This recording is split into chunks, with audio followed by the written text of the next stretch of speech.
scenes of each other's are you most proud of? What scenes of each other's am I Yes. most proud of? Oh wow, that's a good question. I love the one when Sam was dead. The speech over the bed.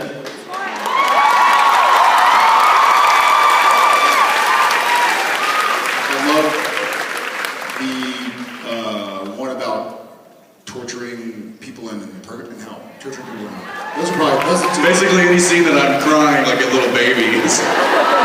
The more miserable Dean is, the more I'm like, yeah, I feel like those two probably stick out to me as, and the reason they stick out is because, funny enough, those are probably, even though one I was dead, those are probably the two most stressful scenes that I've had to do. Because when you're doing a scene like that, and somebody's doing a killer job, and it's a great scene, and they've knocked it out of the park, you don't want to mess up. You don't want to and you can act for 1,000 years, and you'll flub around every now and again. You'll do something, your phone will, or something will happen. So you're just sitting there going I remember trying to hold the bed. God? Rob? I remember trying to stay as still as possible, and I was trying to hold my breath because I knew he was in a mode where he was seeing his brother dead, and kind of getting torn apart. And I remember trying so hard not to move, and then you're sort of sitting there, you're like, oh crap. And Kim Manners had locked the set up and had asked everybody to, go take a break if you didn't have to be there. So I remember those being stressful for me, which is funny because you just want to make sure that you let them do their best work. Most of them I don't care, we're always horsing around and all that. So.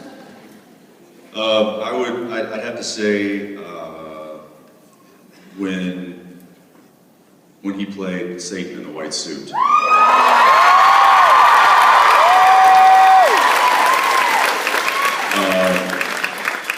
And I was a little upset with him about it too, because it was an episode that was basically all Dean. In fact, it was Dean and Dean. I was in Maui. You were in Maui while I was trying to do a scene with my stunt double, who was most certainly not an actor, but was much better than the actor that they hired to come and read lines opposite me and be the other Dean when I was being the. So, how do you think I feel? So anyway, he's off in Hawaii enjoying his time, and I'm on set stressing out and doing filling one of the taller orders I've had in a long time. And then he flies back in, he's all rested and tan, and then he just knocks this scene out of the park as Lucifer, and I'm like, great, all that work, and you're the one they're gonna remember. But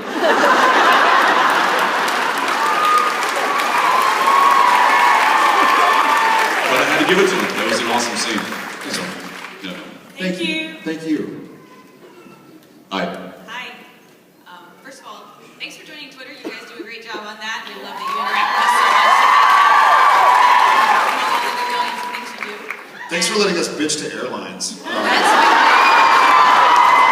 And not unfollowing us when we decided to do that. I think you said your reason was great. You speak on behalf of everyone Sure. else on the plane who they don't listen to. So I think that's a great idea. Yeah. Well, just real quick on that, the last time that I had a little something to say, the guy next to me was he actually said, he was I wish you could go on social media and actually make them listen to you. And I was like,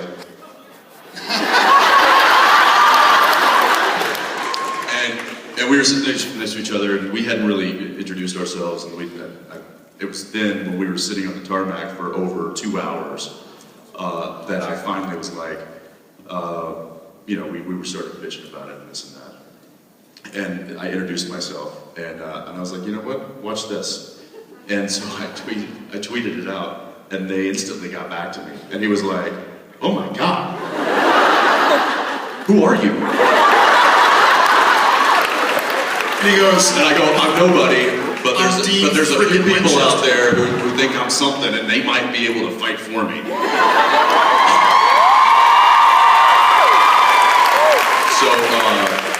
So thank you guys for doing that. They actually found us a gate, and we were able to taxi in and deboard. I don't know if it was because of the Twitter stuff, Yeah. But I will say that the pilot came on and was like, sorry folks, it's gonna be another hour. And then I get a message, direct message back from American Airlines. They're like, we're doing what we can, you should know something shortly. And within about 10 minutes, they were like, oh, so gate just opened up, we're gonna pull in.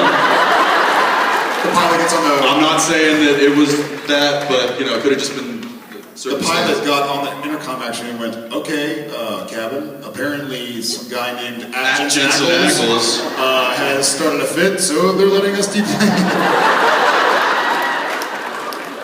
I just wanted to get off and see my baby. Like I hadn't held my daughter in 2 weeks, and so I apologize for you guys listening to us complain about it. But it's just, you know, it can be frustrating, as I'm sure those who travel know.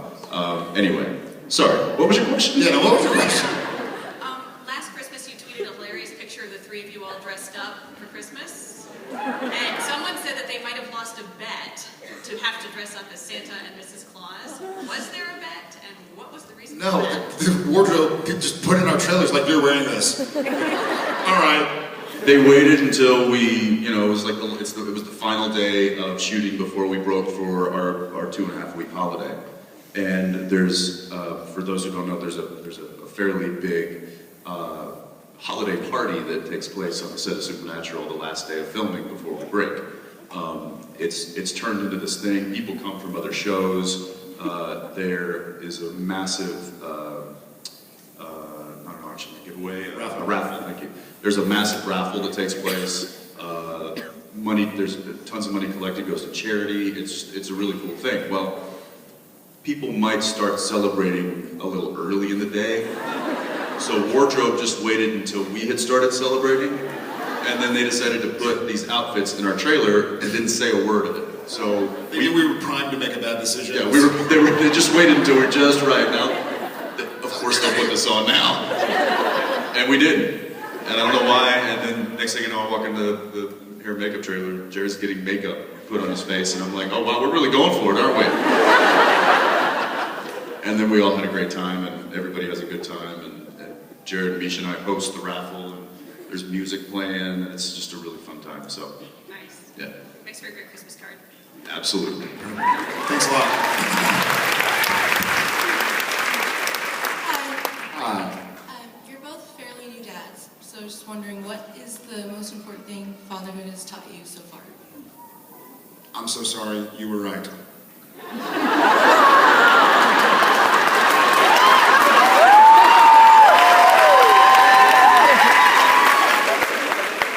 Complete capitulation. Utter surrender, I think is what it is. This is going to sound like I'm trying to keep a secret. You really don't know until you become a parent. You almost want to like apologize to your parents. Mine are here actually, so I'm sorry. I'm sorry. There's so many things that go on, and I read an interview one time with Matt Damon, and he had just had his second kid or his third kid or something. And I know this now because I'm really fresh with 2 kids. And I remember him saying that when you have a child, it's not like the child takes away your love for your work or your passions or your wife or spouse or whatever. It's just like your heart grows. And then he goes, when you have a second kid, you don't take love away from the first kid. Just your heart grows. It just grows a little bit. And you really, every priority just changes. And it's wonderful and it's terrifying.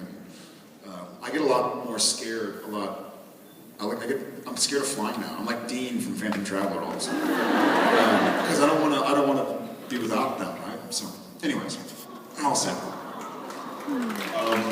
I will say that it kind of taught me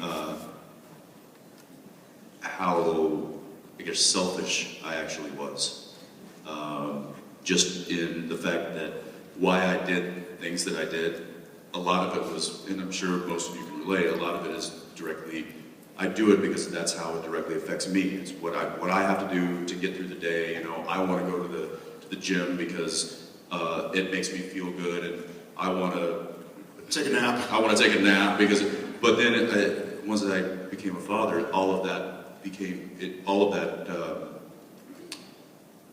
I guess focus got shifted, and now I do it because I want to stay healthy for my child, and I get up early and go to work because I want to be able to provide for my my child.